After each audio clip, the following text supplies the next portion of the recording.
Hello friends, आज के video में हम multipurpose timer connection, working and setting किस तरह की जाती है सीखने वाले हैं। आज के वीडियो में हमारे पास एक मल्टी स्पान UTR 444 मॉडल का बेस्ट क्वालिटी का टाइमर है।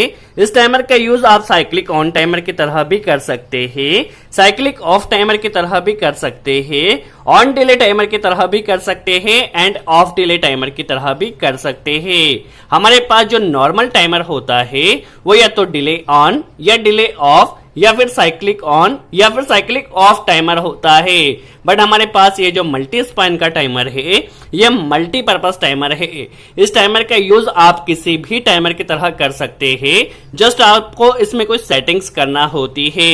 और यदि आप टाइमर को सेंसर के जरिए स्टार्ट स्टॉप करना चाहते हैं तो वह भी आप इस टाइमर के जरिए कर सकते हैं। तो आज के वीडियो में हम हर एक कॉन्सेप्ट को काफी आसान तरह से सीखने वाले हैं। चलिए पहले देख लेते हैं किस तरह टाइमर वर्क कर रहा है। अब इस टाइमर को हमने साइक्लिक ऑन टाइमर की तरह यूज किया है, जिसमें हमने ऑन टाइम 5 सेकंड सेट किया है और ऑफ टाइम 10 सेकंड सेट किया है और नंबर ऑफ साइकिल यहाँ पर हमने 2 सेट किया है। देखिए दैट मीन्स ये जो हमारा टाइमर है ये 2 टाइम ऑन एंड ऑफ होगा। देखिए ये 5 सेकंड के लिए ऑन होगा, 10 सेकंड के लिए स्टॉप रहेगा, अगेन 5 सेकंड के लिए ऑन रहेगा और 10 सेकंड के लिए स्टॉप रहेगा। और इसमें नंबर ऑफ साइकिल हमने 2 सेट किया है। यदि आपको ज्यादा नंबर ऑफ साइकिल सेट करना है तो आप वह भी कर सकते हैं। देखिए ये 5 सेकंड के लिए ऑन है, अगेन ये 10 सेकंड के लिए स्टॉप रहेगा। यदि आप टाइमर को सेंसर के जरिए स्टार्ट स्टॉप करना चाहते हैं तो वह भी कर सकते हैं। चलिए सबसे पहले हम समझ लेते हैं इस टाइमर में कनेक्शन किस तरह से किया जाता है। यदि कनेक्शन की बात की जाए तो कनेक्शन काफी सिंपल है। देखिए 1 एंड 2 में आपको यहाँ पे 220 वोल्ट AC सप्लाई कनेक्ट करना है, जो कि आप 100 वोल्ट से लेकर 270 वोल्ट AC सप्लाई यहाँ पर कनेक्ट कर सकते हैं। तो 1 में हमें लाइन कनेक्ट करना है या फेस कनेक्ट करना है, 2 में हमें न्यूट्रल कनेक्ट करना है और 3, 4 एंड 5 नंबर जो टर्मिनल दिया गया है ये आपको सेंसर के कनेक्शन के लिए दिया गया है।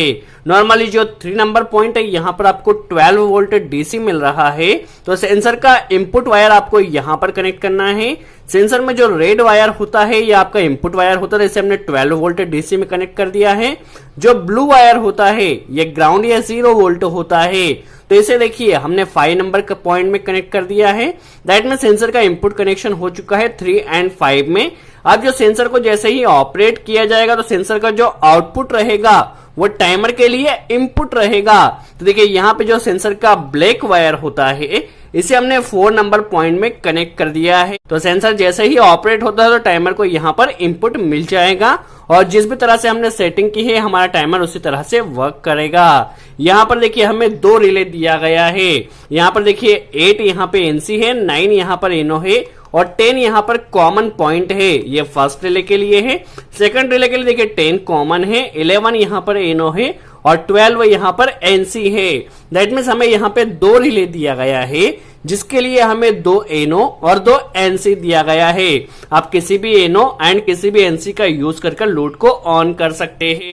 चलिए सबसे पहले हम इसका बेसिक कनेक्शन कर लेते हैं। यहाँ पे 220 वोल्ट सप्लाई कनेक्ट कर लेते हैं और हम किसी भी एक रिले का देखिए इस कॉमन और इस NO का यूज करने वाले हैं 10 एंड 11 का। जैसे ही हमारा टाइमर ऑपरेट होता है तो कॉमन की सप्लाई यहाँ NO से निकलेगी।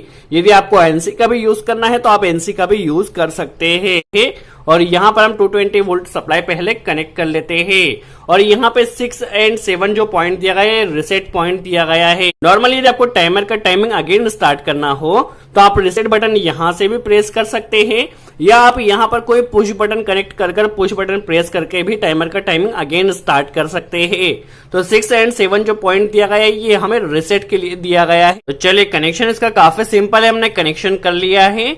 यहाँ पर 1 एंड 2 में हमने 220 वोल्ट सप्लाई कनेक्ट कर दिया है। यहाँ पर 3, 4, 5 में हमने सेंसर्स के वायर कनेक्ट कर लिया है और यहाँ पर जो कॉमन पॉइंट है यहाँ पर फेज वायर कनेक्ट किया है और 11 इसका NO पॉइंट है, तो 11 में यहाँ से हमने हमारे लोड को ऑन कर लिया है और लोड में हमने न्यूट्रल यहाँ से डायरेक्ट कनेक्ट किया है। कनेक्शन काफी सिंपल है। चलिए अब किस तरह से सेटिंग की जाएगी हम समझ लेते हैं। सबसे पहले हम इसका पावर ऑन कर लेते हैं। अभी हमारा जो टाइमर है वो साइक्लिक ऑन कंडीशन में है। किस तरह से सेटिंग की जाएगी हम समझ लेते हैं। सबसे पहले देखिए हमें सेट और इंटर को यहाँ पर प्रेस करना है। तो देखिए टाइम 1 को हमने यहाँ पर सेट किया जो कि 5 सेकंड है। अगेन इसे हम प्रेस करते हैं तो देखिए टाइम 2 आता है। ऑफ टाइम हमें कितना रखना है तो ऑफ टाइम हम यहाँ पर सेट कर सकते हैं। ये देखिए यहाँ पर जो अप की दी गई है इसे हम इंक्रीज या डिक्रीज करके टाइमिंग को सेट कर सकते हैं। और एरो से कोई भी पोजीशंस को हमें चेंज करना है तो पोजीशन चेंज करने के लिए इस एरो का हम यूज कर सकते हैं। देखिए यहाँ पर अगर हम इसे सेट और इंटर को अगेन यदि 5 to 2 सेकंड के लिए प्रेस करते हैं तो हमें यहाँ पर पासवर्ड मिलता है। चलिए पासवर्ड में हम 25 देखिए सबसे पहले यहाँ पर हमें 5 सिलेक्ट करना होगा आपकी की सहायता से। इसकी पोजीशन चेंज कर यहाँ पे 225 हमने सेट कर लेना है। अगेन इसे सेट और इंटर हमें कर देना है। जैसे ही हम करते हैं फंक्शन हमें टाइमर को किस तरह यूज करना है, साइक्लिक ऑन टाइमर की तरह, साइक्लिक ऑफ टाइमर की तरह, या फिर आप देख सकते हैं डिले ऑन टाइमर की तरह, या फिर डिले ऑफ टाइमर की तरह। आप किसी भी तरह से यूज कर सकते हैं।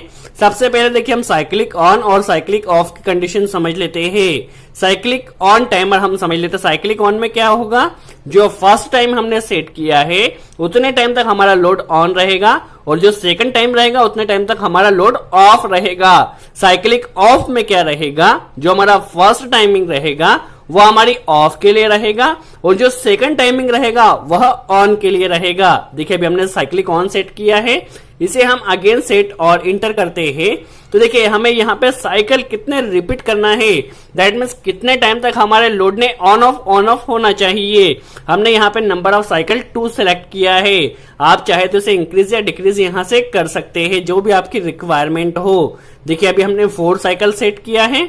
अब यहाँ पर देखिए अगर हमारे पास यूनिट आता है यूनिट 1, दैट मीन जो फर्स्ट टाइम है उसे आपको सेकंड में रखना है, मिनट में रखना है या आवर में रखना है। आपकी जितनी भी रिक्वायरमेंट आप यहाँ से सिलेक्ट कर सकते हैं। अभी हम इसे सेकंड में ही रहने देते हैं। दैट मीन्स फर्स्ट यूनिट का जो टाइम है वो सेकंड में रहेगा। देखिए सेकंड में हमने सेट कर लिया है। अब इसे देखिए हमने सेकंड में रखना है, मिनट में रखना है, आवर में रखना है, तो हम इसे 9.999 में से सिलेक्ट कर लिया है। और यहाँ पर देखिए यूनिट 2, दैट मीन जो सेकंड हमारा टाइमिंग रहेगा उसे हमें काय में रखना है, सेकंड में रखना है, मिनट में रखना है या आवर में रखना है। हम इसे अभी सेकंड में ही रहने देते हैं। और देखिए यूनिट 2 के बाद यहाँ पर इसकी भी वैल्यू हमें जो भी वैल्यू सिलेक्ट करना है सेकंड, मिनट, आवर के हिसाब से सिलेक्ट कर सकते हैं। और यहाँ पर देखिए अगेन हमारे पास टाइम अप आता है।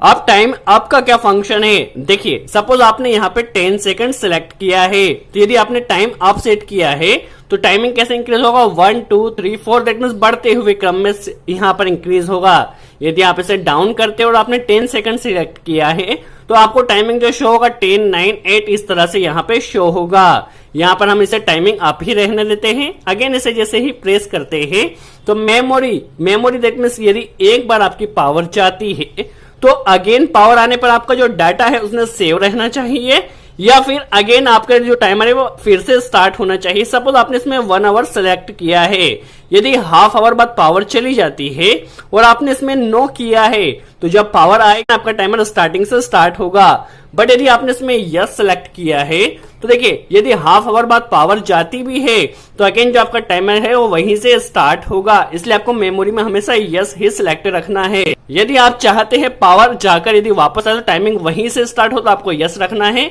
और यदि आप चाहते हैं टाइमिंग फिर से स्टार्ट हो तो आप वहां पर नो कर सकते हैं। अगेन यदि आप इसे सेट और एंटर करते हैं तो यहाँ पे पल्स आता है। दैट मीन्स आपको टाइमर का टाइमिंग कैसे स्टार्ट करना है, पावर ऑन करते ही स्टार्ट करना है तो आप इसे पावर ऑन पर सिलेक्ट कर लीजिए। यदि हम इसे चेंज करते देखिए ट्रिगरिंग, अब ये ट्रिगरिंग का क्या मतलब होता है, यदि आपने यहाँ पर ट्रिगरिंग सिलेक्ट किया है तो जैसे ही आपका कोई पुश बटन हो या फिर कोई सेंसर हो, सेंसर के जरिए आप लोड को ऑन ऑफ करना चाहते हो तो आप ट्रिगरिंग यहाँ पर कर दीजिए। जैसे इसे इनपुट मिलेगा आपका जो लोड है वो ऑन हो जाएगा। यदि आपको किसी सेंसर या पुश बटन से टाइमर को स्टार्ट स्टॉप करना है तो आपको इसको ट्रिगरिंग पर यहाँ पर करना होगा। और यदि आप इसे इनेबल पर करते हैं, इनेबल में क्या होगा, जितने टाइम तक आपका सेंसर या पुश बटन ऑन रहेगा आपका टाइमर उतने ही टाइम तक रन होगा। तो इनेबल में देखिए जितने टाइम तक आपका सेंसर ऑपरेट रहेगा उतने टाइम तक आपका टाइमर ऑन रहेगा। यदि आपने इसे देखिए ट्रिगरिंग पर किया है तो एक बार यदि आपका टाइमर ऑपरेट हो चुका है और हट चुका है तो हटने पर भी आपका टाइमर जो टाइमिंग आपने सेट किया उतने टाइम तक रन करेगा। तो यदि आप सेंसर या पुश बटन से स्टार्ट स्टॉप करना चाहते हो तो आप इसे ट्रिगरिंग पर कर दीजिए। यदि आप यहाँ पर इनेबल जितने टाइम तक पुश बटन या सेंसर ऑपरेट रहे उतने ही टाइम तक टाइमर ने रन होना चाहिए, तो आप इसे इनेबल कर दीजिए। यदि आप पावर ऑन जैसे ही टाइमर को ऑन किया जाता है, ऑन करते ही टाइमर का टाइमिंग स्टार्ट होना चाहिए, तो आप इसे पावर ऑन मोड पर सिलेक्ट कर लीजिए। चलिए एक बार सेंसर से किस तरह हमारा टाइमर ऑपरेट हो रहा है हम देख लेते हैं। अभी हमने इसे ट्रिगरिंग मोड पर सिलेक्ट किया है। दैट मीन जैसे ही सेंसर ऑपरेट होगा हमारे टाइमर ने स्टार्ट होना चाहिए। देखिए जैसे सेंसर ऑपरेट हुआ हमारे टाइमर ने स्टार्ट होना चाहिए, और नंबर ऑफ साइकिल हमने यहाँ पे 4 सिलेक्ट किया है। दैट मीन्स 4 टाइम तक हमारे टाइमर ने ऑन एंड ऑफ होना चाहिए। तो यदि आप इसे ट्रिगरिंग पर सिलेक्ट करते हैं तो जब आपका सेंसर या कोई पुश बटन भी हो सकता है, जब पुश बटन प्रेस होगा तभी आपका टाइमर स्टार्ट होगा। चलिए अब delay on and delay of की कंडीशन में किस तरह कनेक्शन किया जाएगा हम समझ लेते हैं। सबसे पहले आप देखिए सेट और इंटर का जो बटन दिया गया है इसे आपको 5 सेकंड या 7 सेकंड के लिए प्रेस कर रखना है, और यहाँ पर पासवर्ड आता है जिसमें आपको 25 सिलेक्ट कर देना है। देखिए 25 हम पहले सिलेक्ट कर लेते हैं। हमने साइक्लिक ऑन और साइक्लिक ऑफ की कंडीशन तो देख ली है। अब हम देख लेते हैं किस तरह से हम इसमें delay on and delay of की कंडीशन सेट कर सकते हैं। देखिए इसे जैसे हम करते हैं साइक्लिक ऑन में हमने किया था, अब हम इसे चेंज करते हैं साइक्लिक ऑफ में भी इसी तरह से होगा। डिले ऑन दैट मीन्स कितने टाइम बाद आपके लोड ने ऑन होना चाहिए, तो हमने यहाँ पे डिले ऑन सिलेक्ट किया है। जितने टाइम आप टाइमर में सेट करते हैं उतने टाइम के बाद आपका लोड ऑन होगा। देखिए डिले ऑन पर हमने इसे एंटर कर देना है। यूनिट 1 आपकी जो टाइमिंग वो सेकंड में होना चाहिए, आवर में होना चाहिए, मिनट में होना चाहिए, तो हम इसे अभी सेकंड में ही रहने देते हैं। यूनिट 1 के बाद देखिए जो टाइमिंग है 9 पॉइंट, इसे भी हमने अभी सेकंड में ही सिलेक्ट किया है, और इसकी जो रेंज है वो भी सेकंड में सिलेक्ट है। टाइम अप देखिए क्योंकि हमें टाइमिंग को बढ़ते हुए क्रम में रखना है इसलिए हमने यहाँ पे टाइम अप सिलेक्ट किया है। अगेन मेमोरी में भी हमने यस किया है। यदि एक बार पावर जाकर आती है तो टाइमिंग हमारा वहीं से स्टार्ट होना चाहिए। और यहाँ पे जो ट्रिगरिंग है पल्स किस तरह से दी है, तो हम यहाँ पे ट्रिगरिंग ना देते हुए पावर ऑन पर देते हैं। जैसे ही पावर ऑन होता है हमारे टाइमर का टाइमिंग स्टार्ट होना चाहिए। यदि आपके रिक्वायरमेंट सेंसर से स्टार्ट स्टॉप की है तो आप इसे ट्रिगरिंग पर कर दीजिए। देखिए पावर ऑन पर हमने किया है, इसे हम एक बार ऑन कर लेते हैं। अब चूंकि टाइमर को हमने डिले ऑन पर सिलेक्ट किया है, देखिए पावर को ऑफ किया और पावर ऑन मोड में किया है। जैसे पावर को ऑन किया जाएगा जितना टाइम हमने सेट किया है उतने टाइम बाद हमारा लोड ऑन हो जाएगा। देखिए डिले ऑन में 5 सेकंड सिलेक्ट किया है तो 5 सेकंड बाद हमारा लोड ऑन हो जाएगा और ये कंटिन्यू रन रहेगा। डिले ऑफ में भी इसी तरह से सेटिंग होगी। एक बार हम डिले ऑफ में भी सेटिंग कर लेते हैं क्योंकि सारे कॉन्सेप्ट्स हमारे क्लियर होना चाहिए। हमने साइक्लिक ऑन में किस तरह सेटिंग होगी, साइक्लिक ऑफ में किस तरह होगी, डिले ऑन में किस तरह होगी और डिले ऑफ में क्या होगा। तो देखिए जितना टाइम हमने टाइमर में सेट किया है, जैसे पावर को हम ऑन करते हैं उतने टाइम तक हमारा लोड रन करेगा और जैसे ही टाइमिंग कंप्लीट होती है तो हमारा जो टाइमर है वो स्टॉप हो जाएगा। देखिए डिले ऑफ में हमने सिलेक्ट किया है, बाकी सेटिंग हमें इसी तरह से रहने देना है, कोई भी चेंजेस नहीं करना है। चलिए किस तरह से ये वर्किंग होगी हम समझ लेते हैं। चलिए जैसे ही हम पावर को ऑफ कर ऑन करते हैं तो अभी हमने डिले ऑफ में 5 सेकंड सिलेक्ट किया है। जैसे पावर ऑन किया जाएगा हमारा लोड ऑन हो जाएगा, 5 सेकंड तक रन करेगा और 5 सेकंड बाद ये ऑटोमेटिकली स्टॉप हो जाएगा। तो आप एक ही टाइमर में साइक्लिक ऑन का फंक्शन भी ले सकते हैं, साइक्लिक ऑफ का भी ले सकते हैं, on delay end of delay सभी तरह का फंक्शन ले सकते हैं।